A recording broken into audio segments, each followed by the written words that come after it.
Welcome back to the Have Not Room. I'm host Ben, joined by Chad and Brian, and we are here to talk about week 3 of Big Brother All Stars BB22, including the second eviction as well. This is our midweek wrap up. How are you guys doing? How are you doing with the week so far, Chad? Oh God, man! I just need something to happen that's like interesting and entertaining. I picked Cody to win, so I'm very happy. But in terms of a fan, I want to throw myself out a window. Um, Maybe until the Sinister Six, which is already a fake alliance, has to go at each other. But that's where I'm at.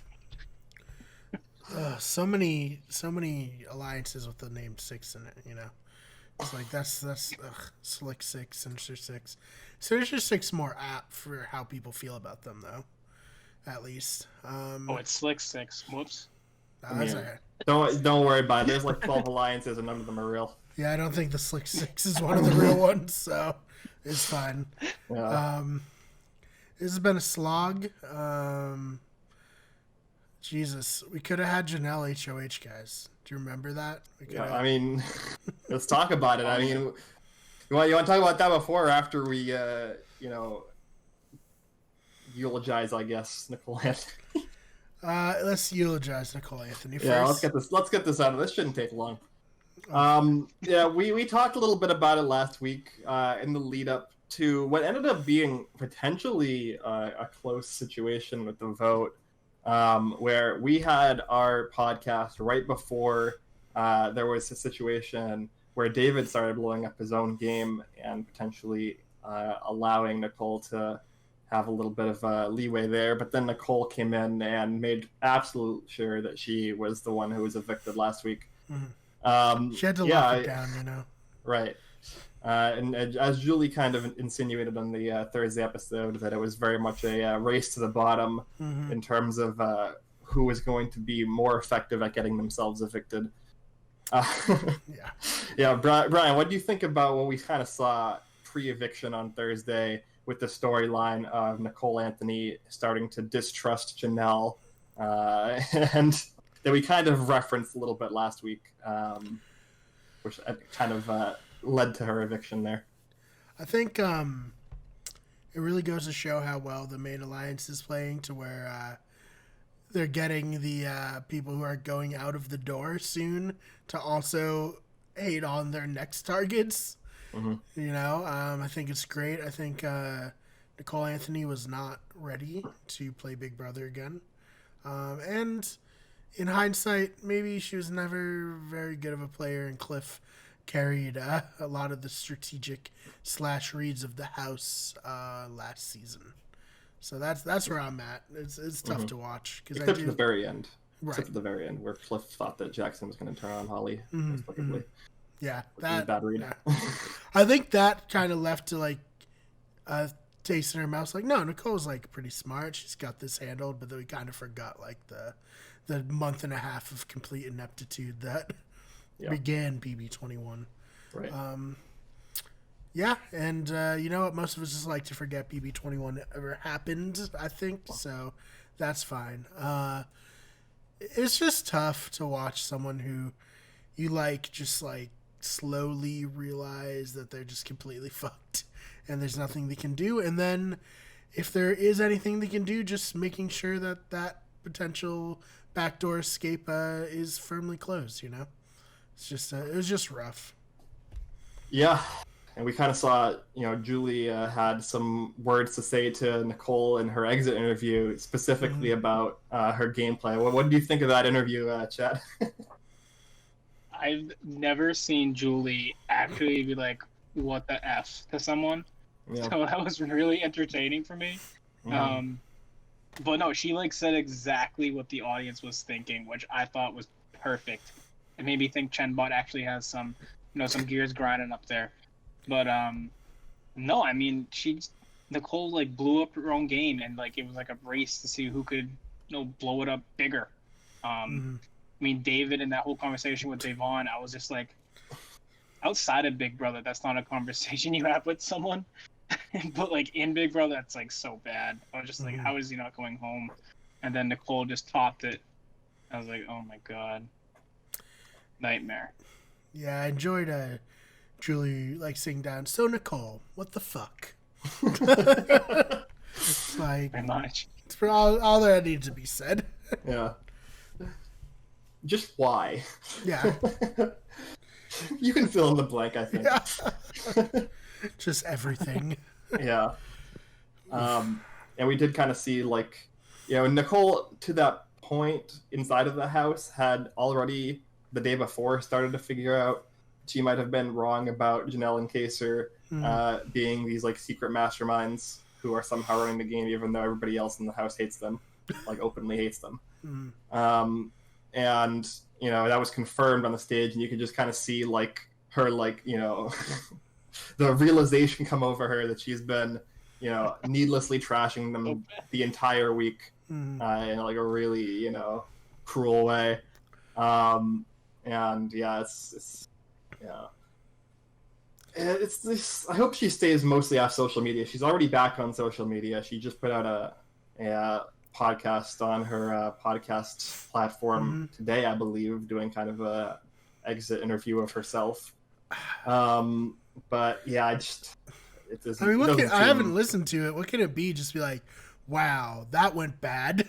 I mean, pretty much as bad as it could have. I also haven't listened to it, but I read somebody say that she is trying to claim that it was a strategic decision to turn on Janelle and Kaysar, and she knew that they were with her the whole time, and that, like, she thought that that was the easiest way for her to try and get votes, which is 100% not reality. That's just, like, completely rewriting of history. So if that's the case, then that's not great. I really think she just needs to take, like, a month or two off. It's just, you know, yeah. I know I would. Like, yeah, you want to get back on there, but I think it'd be smart to have a buffer person. You know, it'd be like, hey, maybe tell someone what you want to tweet, and other than that, just stay off. There's so many good things on Netflix, Amazon Prime, even The Boys is coming back. Like, you got stuff to not dwell on this, because this is not going to be a pleasant or healthy re-entry into the BB fandom, let alone the, like, analyst side of it. You know? Yeah. It's just bad. Yeah. Agreed. So, rip Nicole. Thanks for coming back, I guess. And yeah, that's it. Good luck. Yeah. Good luck. Good luck analyzing. I hope Hello Friends goes well. Yeah. That's all I'll say. Hopefully that you haven't lost all of your credibility as a Big Brother analyst heading into BB23 next year. Right. Oh man. So yeah, I guess let's get on to the heartbreaking HOH competition. Yeah. We got another live HOH competition during the episode, which seems to be kind of what they're doing now, where they have these safety suite competitions. Maybe this is something that'll change next week. A lot of people are speculating next week could be an endurance comp, so that they have the extra competition on a Sunday. But yeah, this competition, we see the entire thing. It's a very quick thing where each person has 30 seconds max to roll these fake pints of beer down these bar shuffleboard things to try and get them as far as possible without them falling off the table. And then once they've locked all three of them in, they hit the button. Whoever gets the highest score on the fastest time is our new head of household. So yeah, we got some pretty good excitement. What was probably the high point for you guys during the challenge as a viewer? Probably Ian being in the lead. Yeah. And then as soon as he lost it, everything just went to shit after that. How about you? Yeah, what do you think, Chad? What was your high point? I was so happy when Ian was in the lead. I was like, oh, thank God, someone not from the main alliance is going to win. Yeah. And then Tyler Crispin comes in and ruins my dreams. Yeah. I mean, I love Tyler, but not for a third week in a row with this alliance. And then when Kaysar just slid it off the board first one, I was like, oh, come on. At least he let us down you have immediately. David. Yeah. I know. And then Ian goes, "Oh, it's mathematically impossible." That's exactly what I thought. I was like, Yeah. God damn it. I know, at that David point he just may not as well knowing how just to hit a like button. place them on the board and just hit his button, because I thought he was going to. Like, I was like, I would have done it. Screw it. But I guess just that's throw them as hard as possible. Fucking launch them. Yeah. Oh, man. Oh, yeah, like you said, David, another terrible comp performance. In fairness, he knew he wasn't going to win, so I can get being dejected. But, it just wasn't a good look. Right. Hit the damn button. For people who didn't realize or notice at the time, David spends an extra like 3 to 5 seconds just like waiting after he lands his third pint before realizing he's supposed to hit the button, which is not great. No, not good. Yeah, I agreed. Ian being in the lead was definitely the high point of the competition for me. And then when Tyler got it, I was like, God damn it! I was like, okay, come on, Janelle and Kaysar, strategically placed last in the lineup for the highest drama. And Janelle got very close. She got within 1 point of beating Tyler. And Ian again winning HOH would have been interesting. It would have been at least some intrigue about whether Nicole Franzel would have been able to control his HOH. Yeah, because he had said to Janelle last week that he wanted to work with her going forward, so maybe it wouldn't have been as cut and dry. We can tell ourselves that anyways. But it doesn't matter, because Tyler decided not to throw a competition. God damn it. Yeah. And are we gonna buy into the Tyler didn't actually win the competition? He he buzzed in when he only had 11 points on the board and not 12, and then the thing moved after he'd already hit the button. I wish that were true, but come on now. Yeah. Oh, could you imagine? Yeah. Oh, that'd be the best. Janelle was pushed, obviously. Right. And Janelle's plan was pushed. Yeah. Yeah. Yeah. So I did like someone drew like the line like of the 5 way back and put that on Twitter. I enjoyed that. Dude. Yeah. The secret 6 point square. She's right there. Yeah, weird. Janelle actually gets 2 extra points to start in this game. So, wow, Janelle, you won. No, it is what it is. She lost fair and square. She came so close. Gave us like that little like, oh my God, is she gonna do? And then no. Yeah. Yeah, she definitely rushed the third one. I think if she got 2 really good ones at the start, and then the third one it looked like she was rushing to try and get a good time. Whereas if she might have taken her time a little bit more, she could have tied or beaten his score. But yeah, it is what it is. And now we have Tyler Crispin HOH. As Chad mentioned, this is our 3rd committee HOH in a row of 3. Definitely a powerhouse alliance who at this point have won, I think, literally every single competition except for the one that Kaysar won, where it was just Kaysar and Janelle playing. Christmas won. Christmas is in the committee. Oh, is she? Damn it. Yeah. Yeah, so just the one that they literally could not win then. Nice. Yep. Great season.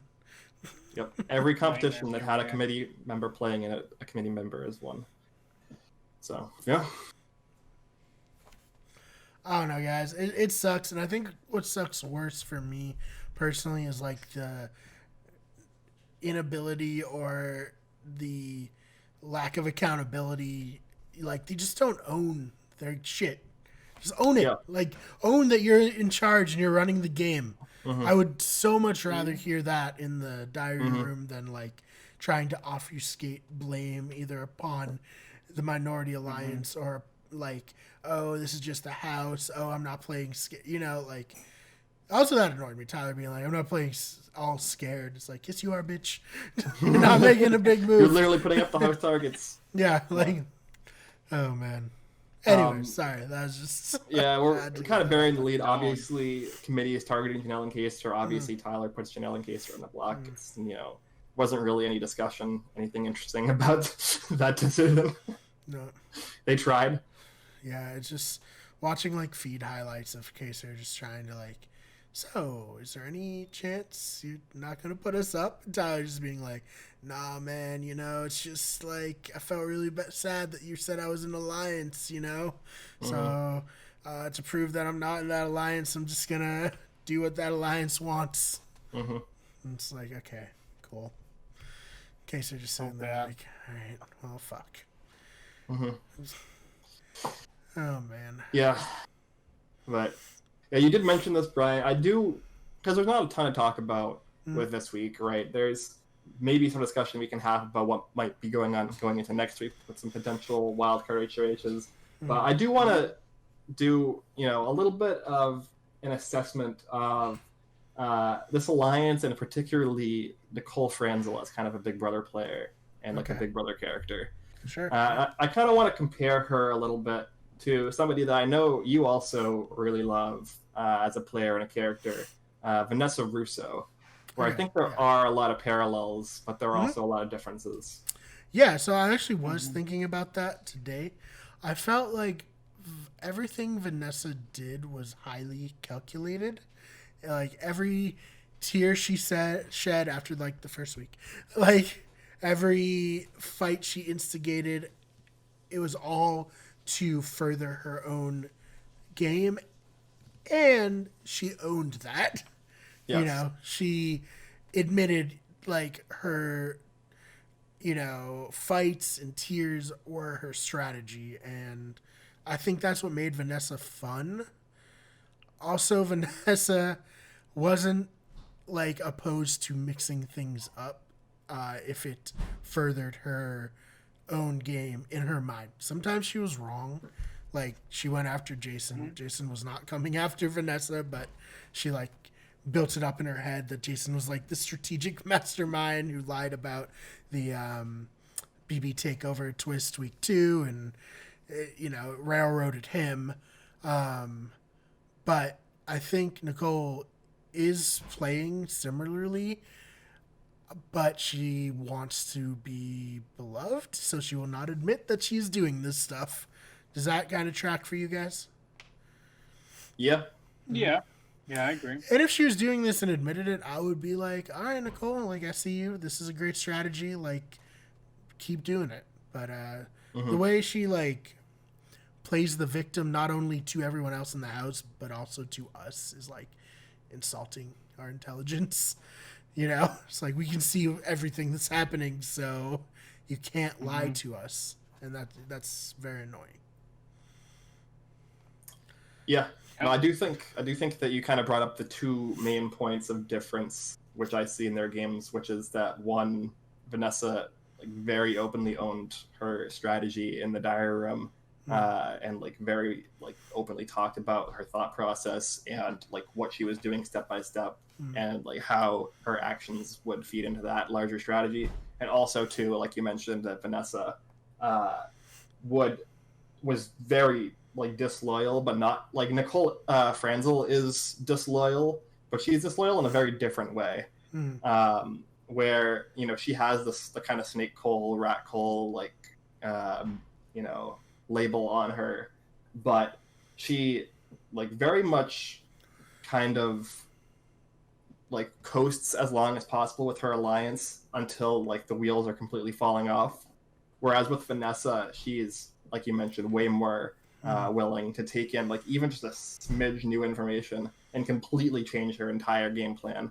Like when you know she found out that you know Austin might be kind of playing her a little bit during the what ended up being the Jason boot week. Where she like completely turned on Austin, and then the following week when James was HOH, she completely turns on Clay and Shelly, just because that's like it gives her a slight advantage in the game. Yeah, I definitely think that's not like I don't think that Nicole Franzel really has that range, and I think that translates to her as a character being a lot less entertaining because the gameplay is much more frustrating, boring. You know, a lot of it is more towards like stifling the gameplay of others rather than really opening up a lot of different opportunities for like crazy shit to happen, which is kind of what Vanessa did. Yeah, I mean, like you said, Nicole will wait for the wheels to fall out. Vanessa will loosen the bolts on the car as she's driving it. Like, Vanessa was a fucking wild card. You know, you never knew week to week what her strategy was going to be or who she was going to target necessarily, whereas Nicole was just like, oh, okay, I'm in this alliance, and Bailey did something to slight me, so now I'm going to make this a huge thing. Even though Danny said the exact same thing to me before, but, you know, that's fine. Like, or, you know, Janelle talks to her about her ex-showmances, and she has a mental breakdown about Janelle, like, cornering her, and what's the word she used? I wasn't threatening her, but, yeah. And then, you know, Memphis does it the very next day, and she's like, you know, perfectly fine. Danny said, hey, when they're talking to Devon about showmances, because David might be into Devon, showmances can work. Just ask Nicole. And then Nicole said, yep, I'm an expert. And then later on, Bailey made a similar comment, like, you know, it took you a couple of tries with a couple of different boys or something. And then Nicole changed it to something much catchier.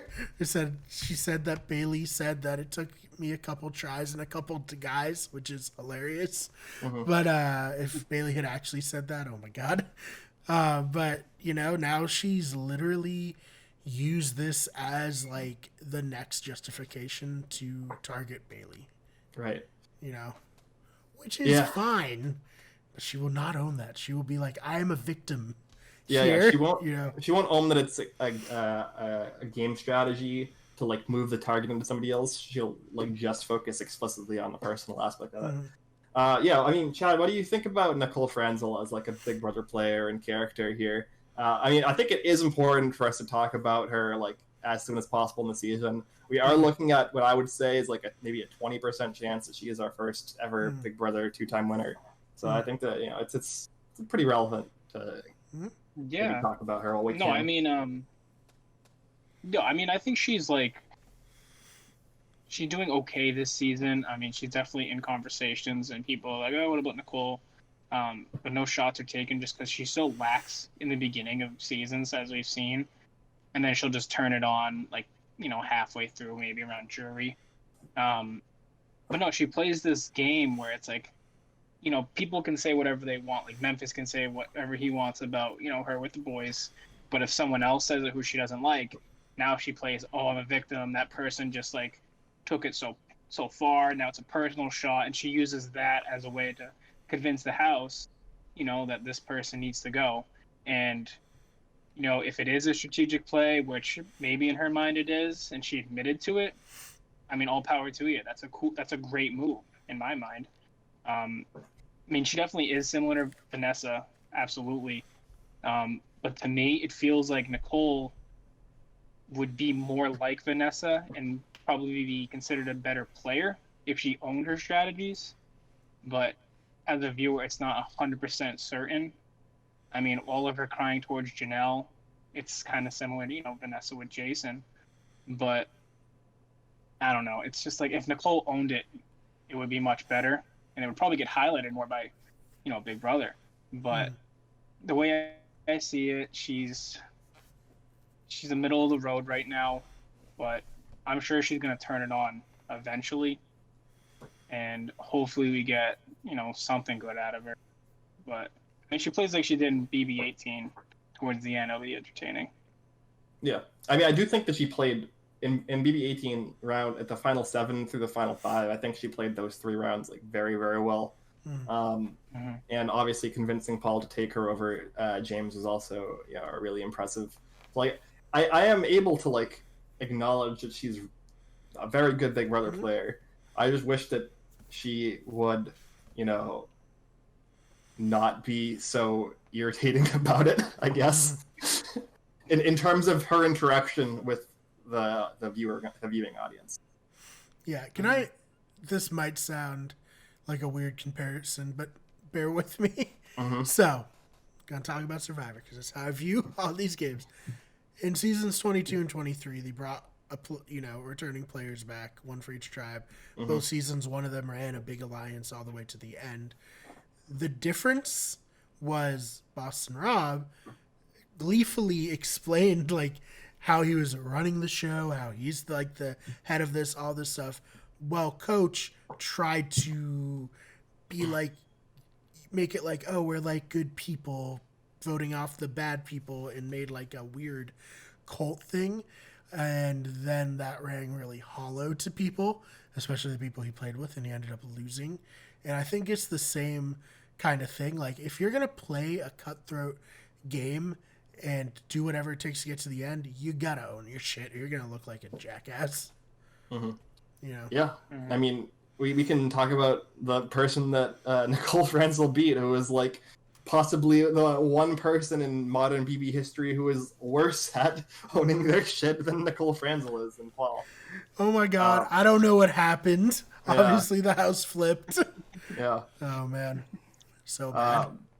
So yeah, that might be something that we potentially see in this season, where there really isn't like a Paul on this cast that's in that kind of majority group that she'll likely be at the end with, who I think that she'll be able to competently beat in the jury vote, especially with an all-star jury.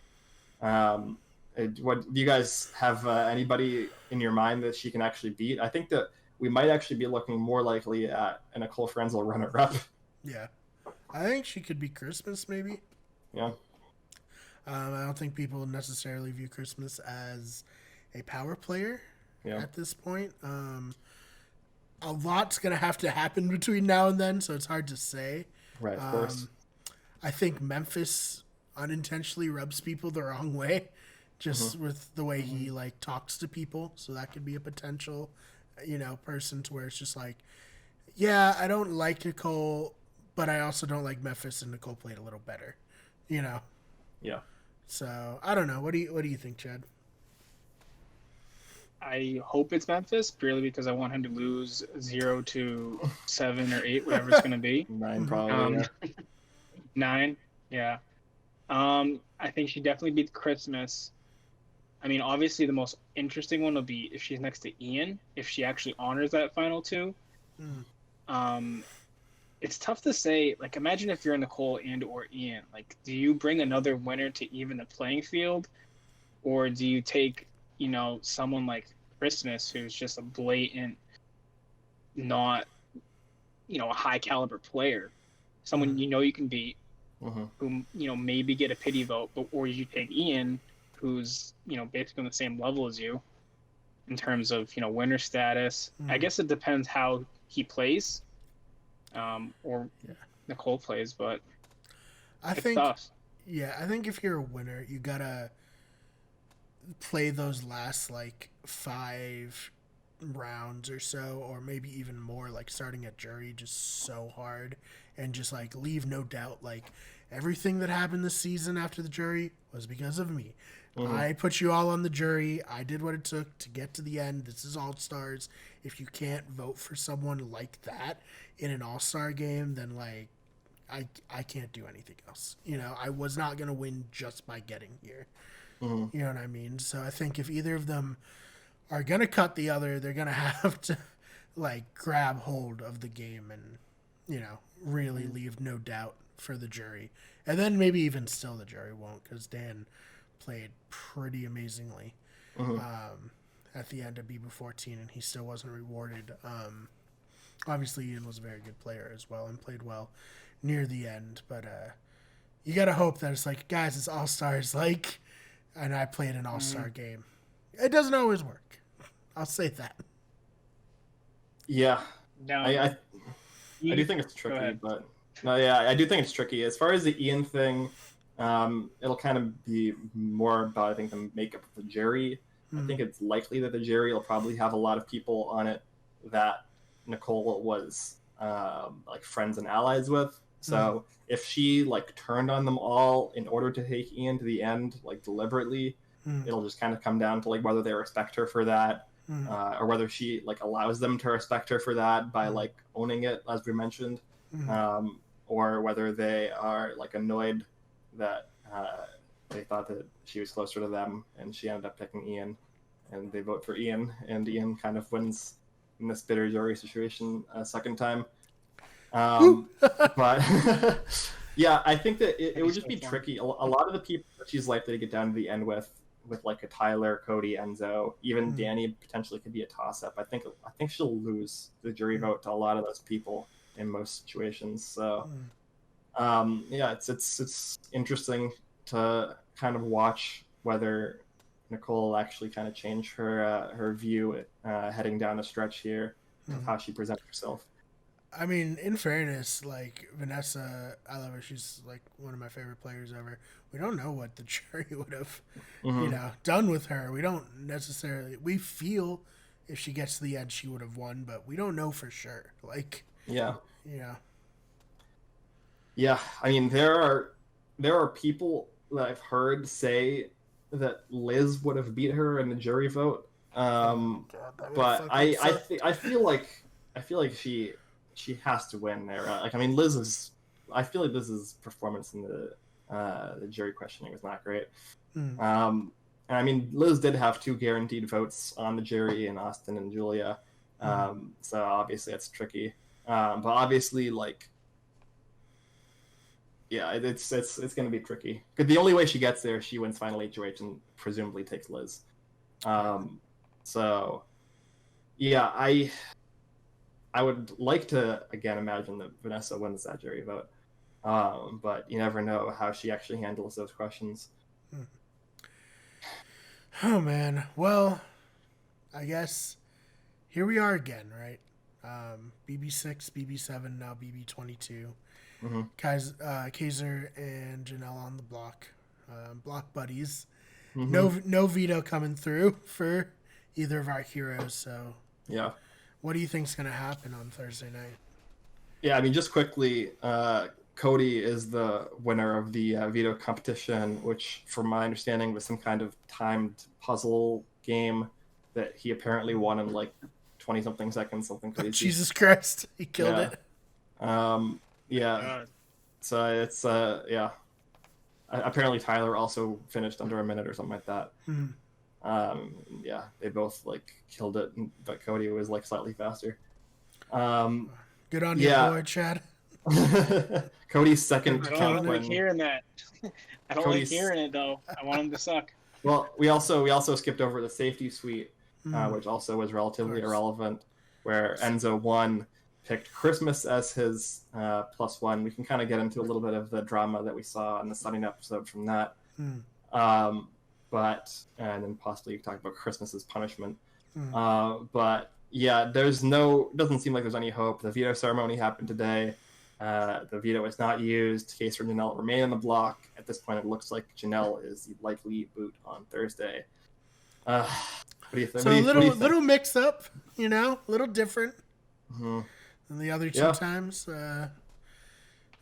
Jesus Christ. I mean, I guess also shout out to Memphis for throwing that challenge and still beating people. Still beating Nicole, I think, was the only one he beat. He looks like he probably was slated to win that if he wanted he's doing to. Very good. He just like literally walked through the lasers like it was nothing. Yeah. When he was saying in the diary room, like, "Oh, I'm throwing this," I was like, "Are you?" Because you're about to win in like 1 minute. So yeah. And then he sat down and was like, "All right, that makes a lot more sense." He wanted to prove to the audience that he could do it if he wanted to, and then he pulled the Jordan Parhar, where he took a nap in the middle of the competition. All right. Hey, good on him, I guess. He's a fucking beast, even at his advanced age, having played in 1943. Yeah. But yeah, I guess I don't want Janelle or Kaysar to go.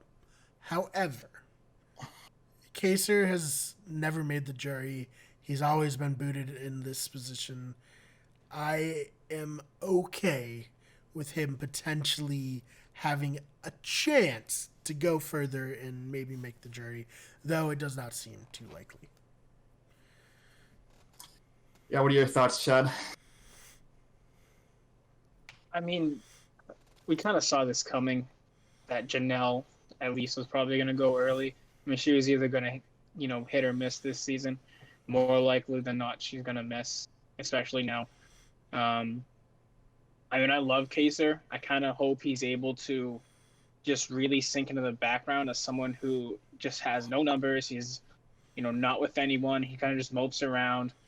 And I hope he can slide his way to jury. I mean, I would love to see him in jury.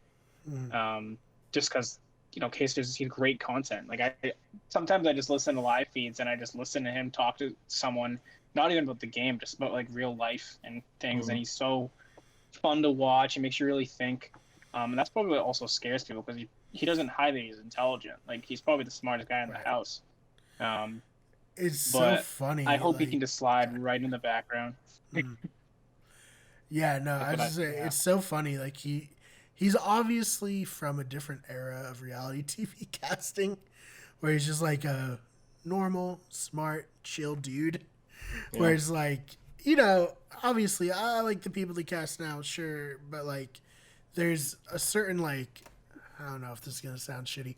I was gonna say it. There's a certain like vapidness that comes along with present day reality stars that they've really strayed away from the real people in an unusual situation playing an unusual game. And Janelle also, like they're both very heavily like just people from a bygone era of reality competition shows. Yeah. Sad. That's the ironic thing, like, so, and obviously we've fucking host a podcast, so this is shitting on us as much as anyone else, but we'll get probably 5 podcasts out of this season, but I think he would be the best person to have a podcast because he actually has something to say about life and like all that. So so I agree with you, Chad. He's a cool guy. This sucks. I mean, it feels like only like him and like Ian are like just normal people. The rest, I mean, I'm not shitting on anyone. I love this cast. The rest are like there because they're, either they're good looking, they're really in shape, which obviously ties together, or they're good characters for a TV show. I mean, I guess sometimes you see it in Cody, maybe Nicole, but she's obviously become, full on, I'm from Big Brother, deal with it. But a lot of this cast, Tyler, it's the first thing that comes to mind. It's just like, you are a character on a TV show, even though I bet you're a really awesome dude. Tyler, if you ever watch this, please don't take that seriously. And Tyler's heard worse than your character on a TV show. Oh, yeah. Yeah. I mean, I love it all, but like, yeah, when you look at Kaysar and Janelle, they're just like from a different universe. I mean, I love them. One of the favorites. Yeah. And that also may have led to why they had such issues like fitting in with this cast, Yeah. Like, I think there's a part where Kaysar was like asking them, so what are my opportunities going to be like after this? Like, because that is such a heavy part of reality TV. We even have people like saying like, oh, just let me get to jury. Like, I'll get more followers the longer I'm here. It's like, yeah, that's great. That's why we want to watch you play this game. Somebody like Christmas. On her original season. Yep, let her. I think also from her season. Pretty much that whole cast. Elena. Yeah, right? Elena. That was her Elena name. She like had a whole thing. She was like, the longer I'm on, it's better for my brand. Didn't work out that great for her, but like I would much rather see someone playing at 100 miles per hour and get booted early than someone coasting and, getting 100,000 followers. That doesn't do anything for me. I don't really follow many of these players, Right. It is interesting. There was a moment or a conversation between Nicole and Danny where they were talking about how they were wondering why Janelle came back and played the game again, and they were speculating that she just came back for Instagram followers. Right. Which is really rich, especially from a woman who is Chiron at the bottom of the screen says social media influencer. And I accept. This is all ironic. we run a YouTube channel. We want followers. No, yeah. But like, if you see me on the challenge, know I'm there to get Instagram followers, not to win the fucking challenge. I don't know anything about it. I don't care about it. You know, if I end up on BB, I'm trying to win. And I'm trying to make good TV. I'm trying to make good TV first, and then I'm trying to win. Like very 1A, 1B. All right. Yeah. Is that what everyone wants? Good TV? Yeah. Yes. Supposedly. Yeah. Oh man, I know we do, and we're not getting it right now, so we're agitated. Yeah. Yeah. Man. So, is there anything else we want to add to this shit show before we call it a night? You want to talk about? I don't know.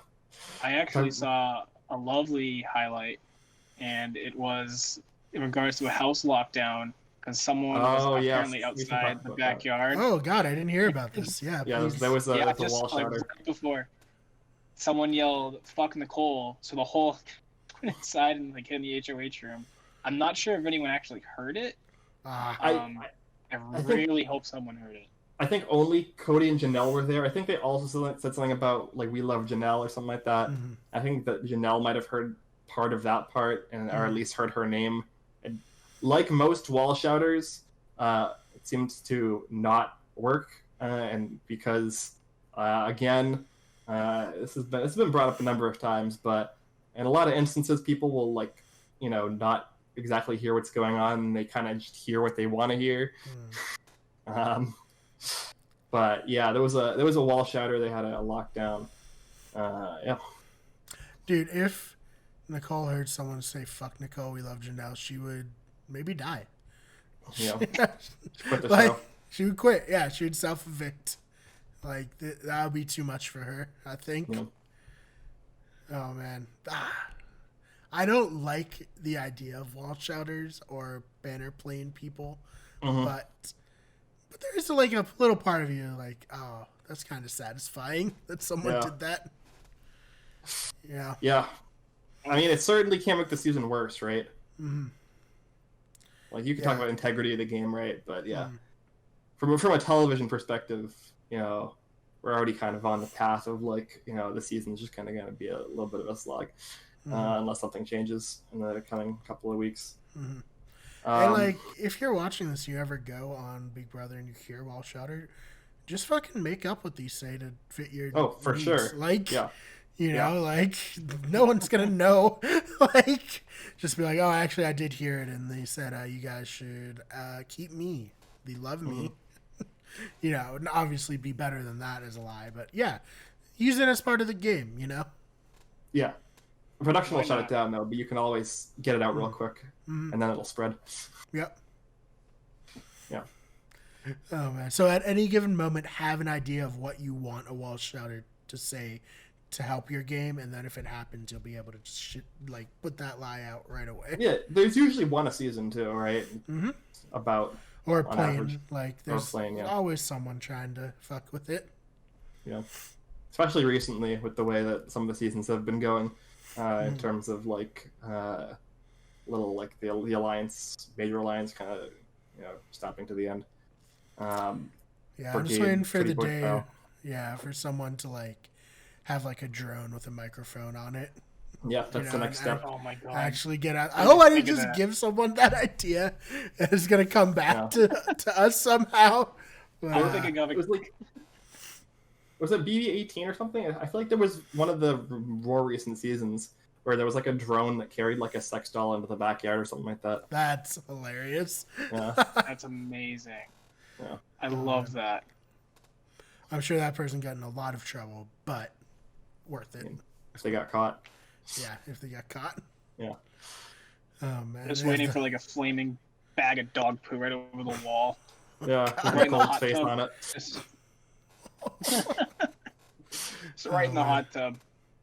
Yeah, or a Buffalo Bills fan's gonna toss a dildo over the wall. Oh my god.